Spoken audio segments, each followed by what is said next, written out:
Greetings and welcome back to room 303 and the Harvard Classic Lectures. This is lecture number 101. We are working in Thoreau's Walden, and now we are to chapter 2, where I lived and what I lived for. Now, the assumption here is that you've already been with us on LearnStrong.net through lectures, especially in the Harvard Classics folder 99 and 100, as well as the many introductory comments that I've made regarding Walden elsewhere in the junior folder, especially on LearnStrong.net.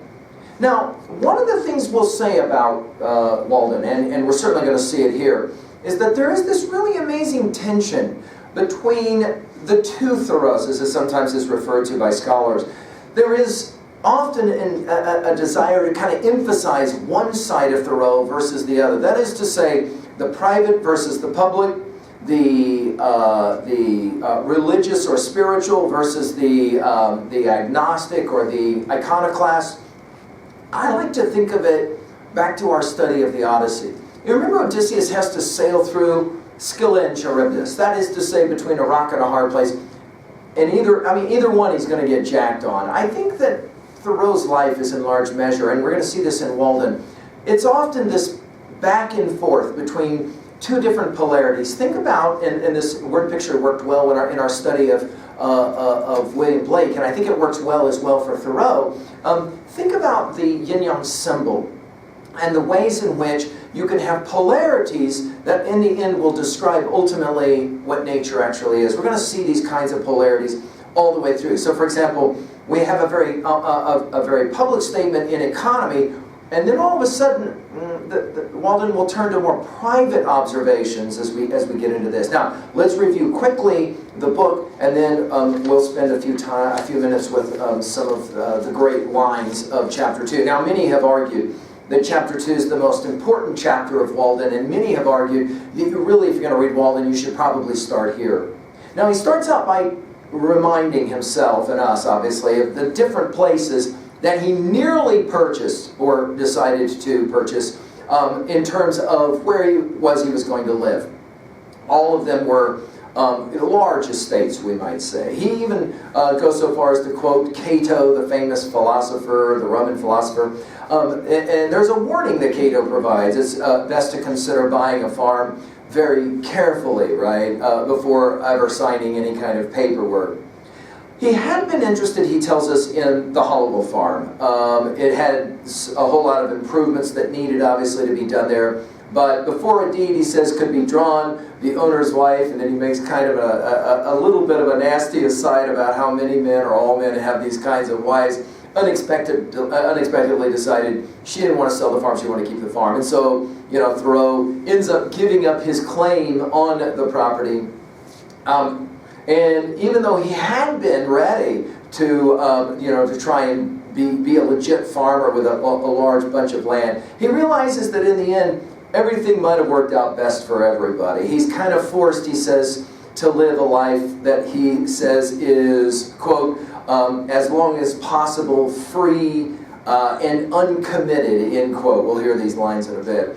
So he goes to the woods, right? And what is he doing in the woods? Well, he's obviously hoping for an existence that is somehow without all of the obligations, and of course has opportunity for leisure to do the things he loves to do, study and the like, right?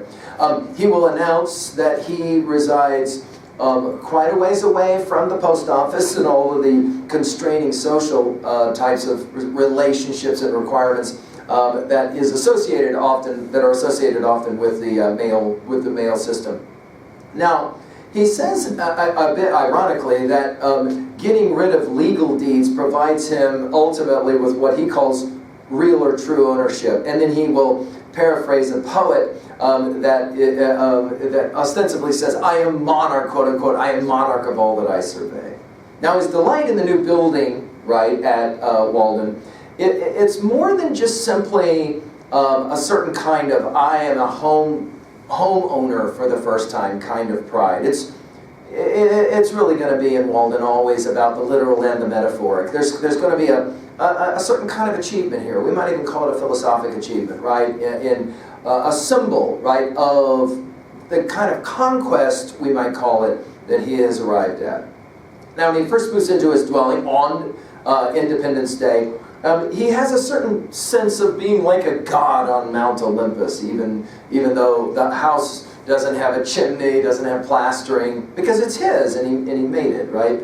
He claims that a paradise fit for gods is available to all of us if one can, in fact, perceive it. He says, quote, "Olympus is but the outside of the earth everywhere," end quote.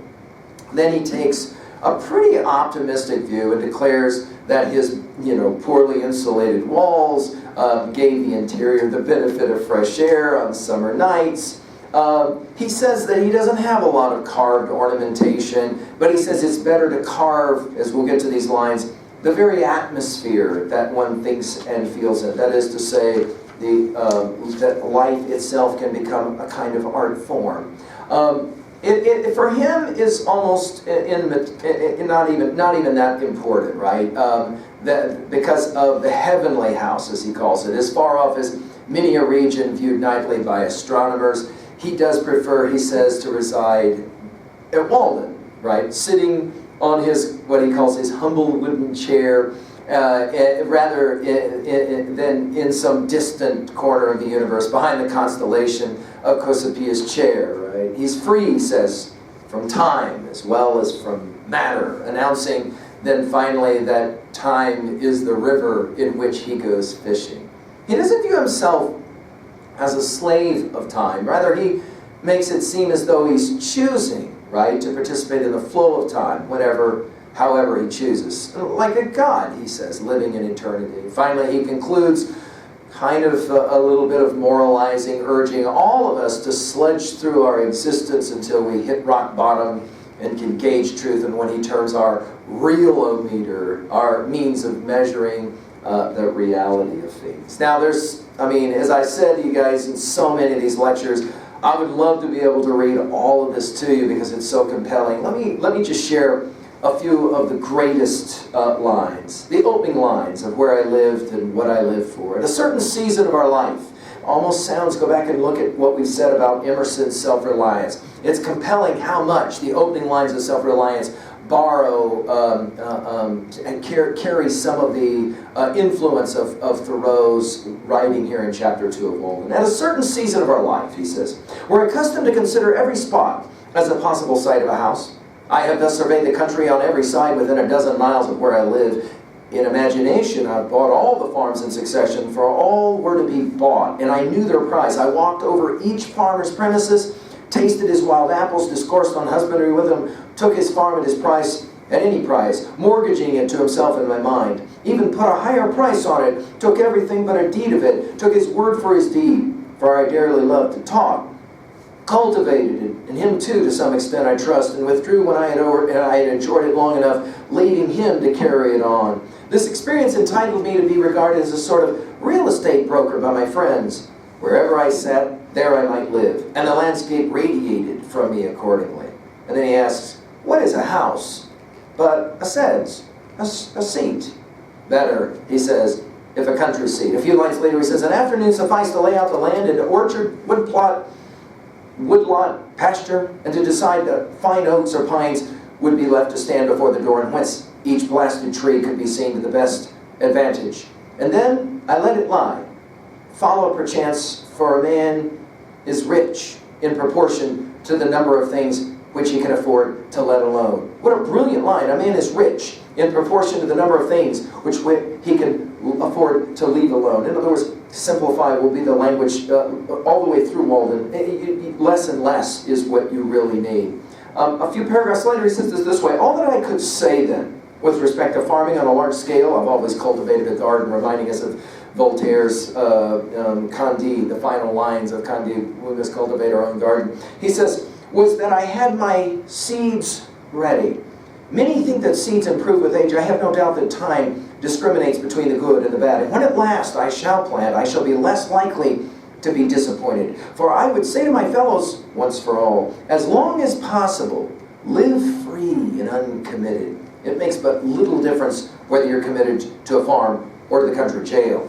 And then a few lines later he says, when first I took up my abode in the woods, that is, began to spend my nights as well as my days there, which by accident was on Independence Day, or the 4th of July, 1845. My house was not finished for winter, but was merely a defense against the rain without plastering or chimney, the walls being of rough weather-stained boards with white chunks which made it cool at night. And then a few lines later he says, it is well to have some water in your neighborhood to give buoyancy and to float the earth. One value even of the smallest well is that when you look into it, you see that earth is not continent, but insular. This is all about perspective, and of course, we're going to hear a lot more about this as we go. He says it this way. He says, I have been as sincere a worshiper of Aurora as the Greeks. I got up early and bathed in the pond. That was a religious exercise, and one of the best things which I did. They say that characters were engraved on the bathtub of King Ching-Chong to this effect. Renew thyself completely each day. Do it again and again and forever again. I can understand that. He says, morning brings back the heroic ages. Now we're going to hear more about this idea that we have to be able to enjoy the morning if we're really going to be awake and therefore alive. He says the morning, a few lines later, which is the most memorable season of the day, is the awakening hour. Then there is less somnolence in us, and for an hour at least some part of us awakes, which slumbers all the rest of the day and night. Now, as we were working with our big five of epistemology, ontology, psychology, sociology, and of course the Odyssey, the question of why is there evil in the world, suffering, pain, the first thing that he will say that will help us in our understanding of the big five is the morning is the time we have to wake up and actually wake up. Let's go ahead now and just enjoy the next few lines of Walden. This is, many argue, the heart of Walden, and let's work through them together. He says, there is less somnolence in us for an hour at least. Some part of us awakes, which slumbers all the rest of the day and the night. Little is to be expected of that day, if it can be called a day, to which we are not awakened by our genius, but by the mechanical nudgings of some servator, or are not awakened by our own newly acquired force and aspirations from within, accompanied by the undulations of celestial music, instead of factory bells and a fragrance filling the air, to a higher life than we fell asleep from. And thus the darkness bear its fruit and prove itself to be good no less than the light. That man who does not believe that each day contains an earlier, more sacred and auroral hour that he has yet profaned, has despaired of life, and is pursuing a descending and darkening way. After a partial cessation of his sensuous life, the soul of man, or its origins rather, are reinvigorated each day, and his genius ties again what noble life it can make. Now this genius, of course, is in reference to Socrates and his famous daimon. You can go back and take a look at what we have to say about Plato's Socrates and this notion of the daimon. In other words, there is something that tells us we should get up in the morning and go at it all day long. Depending upon how we meet our morning will depend upon the rest of our day for us. He says it this way, all memorable events, I say, transpire in morning time and in the morning atmosphere, and then he quotes the Vedas. All intelligences awake with the morning. Poetry and art and the fairest and most memorable of the actions of men date from such an hour. All poets and heroes, like Menon, are the children of Aurora and emit their music at sunrise. To him whose elastic and vigorous thought keeps pace with the sun, the day is a perpetual morning. It matters not what the clocks say, or the attitudes and labors of men. Morning is when I am awake, and there is a dawn in me. Moral reform is the effort to throw off sleep. Now, it's a compelling line. The notion that if you can ever find a way to wake up, go back to our comments on Plato's Republic, especially Book 7 and the cave allegory, that notion of waking up, perspicacity is the language of insight, right? Moral reform begins with the ability to awaken, to wake up, throw off sleep. Why is it that men give so poor an account of their day if they have not been slumbering? They are not such poor calculators. If they had not been overcome with drowsiness, they would have performed something. The millions are awake enough for physical labor, but only 1 in a million is awake enough for effective intellectual exercise.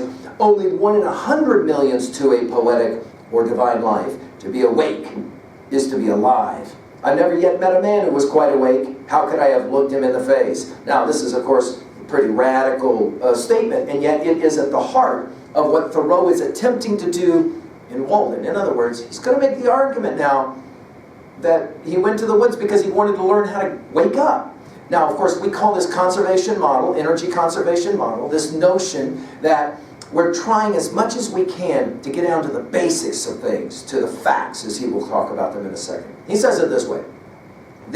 Many have argued the most precious lines of all of Walden. We must learn. And if you're working with your own text, as many of you are, I recommend that you circle the word learn, because this is Thoreau speaking about his view of pedagogy, education. We must learn to reawaken and keep ourselves awake, not by mechanical aids, the alarm clocks or the ringing of bells, but by an infinite expectation of the dawn, which does not forsake us in our soundest sleep. What is the infinite expectation of the dawn that awakens you to your life? That's in many ways what he says. I know he says of no more encouraging fact than the unquestionable ability of man to elevate his life by a conscious endeavor. What is the conscious endeavor of your life? This is in many ways what he's asking. It's something, he says, to be able to paint a particular picture or to carve a statue, and so to make a few objects beautiful. But it's far more glorious to carve and paint the very atmosphere and medium through which we look, which morally we can do to affect the quality of the day.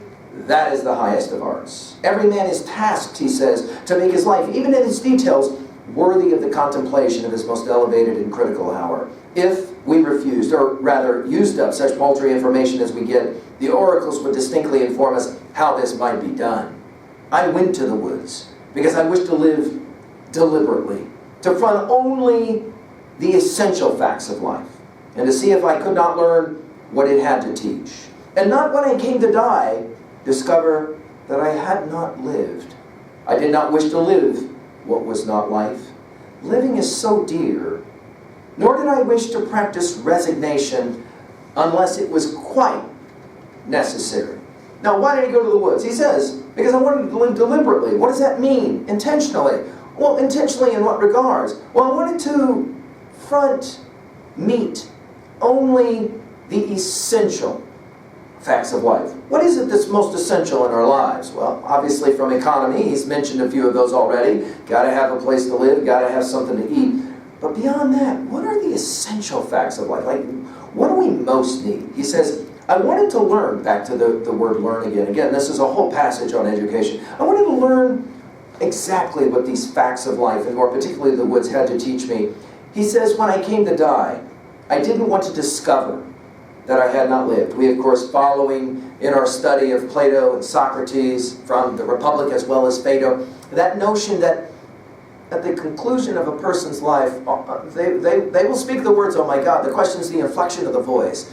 And for most of us, like Scrooge, right, we come to the end of our life, and it's, oh my God, what have I done with my life? To understand that you haven't lived. Of course, we think about Ulysses, Tennyson's Ulysses, as though to breathe were life. Remember, Tennyson says in that poem, life piled on life is all too little, and of one to me is as little remains. Yet every hour saved from that eternal silence, something more a bringer of new things than violet were, for some 3 sons to store and hoard myself. And then he says it, this great spirit, yearning and desire to follow knowledge like a sinking star beyond the utmost bounds of human thought. Here, of course, we have Thoreau saying something very, very similar. He says, I didn't wish to live what was not life.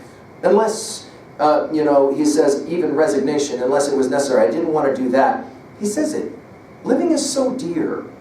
We are given a precious gift, he will say. And of course, this precious gift will be the essence of who we are in our project to awaken, right? He says, I wanted to live, back to the lines, I wanted to live deep, suck out all the marrow of life, and so live so sturdily and Spartan-like as to put to rout all that was not life, to cut. These are going to be strong, very violent, almost like violent words to describe what it is that you're trying to live your life as. To cut a broad swath and shade close, to drive life into a corner and reduce it to its lowest terms. In other words, I wanted to know at the very essence, at the fundamental essence, what's really life about. And if it proved to be mean life, in other words, not that big of a deal, why then to get the whole and genuine meanness of it and publish its meanness to the world. Or, if life proved to be sublime, to know it by experience, that's a key line, to know it by experience, to be able to give a true account of it in my next excursion. In other words, whatever it was I was going to find out about living, it wasn't going to be what somebody else told me. I wanted to know for myself, experience it for myself. And then he finishes, for most men, he says, it appears to me, are in a strange uncertainty about it, life, whether it's of the devil or of God, and have somewhat hastily concluded that it's the chief end of man here to glorify God and enjoy Him forever, quote unquote. He says, still, we live meanly, like ants.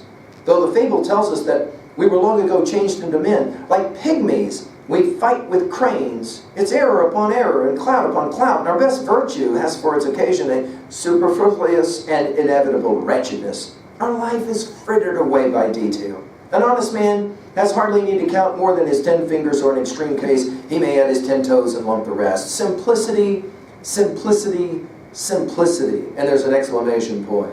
I say, let your affairs be as 2 or 3 and not 100 or 1,000. Instead of 1,000,000, count half a dozen, and keep your accounts on your thumbnail. In the midst of this chopping sea of civilized life, such are the clouds and storms and quickstands and 1,001 items to be allowed for, that a man has to live if he would not founder and go to the bottom and not make his port at all by dead reckoning. And he must be a great calculator indeed who succeeds. Simplify, simplify.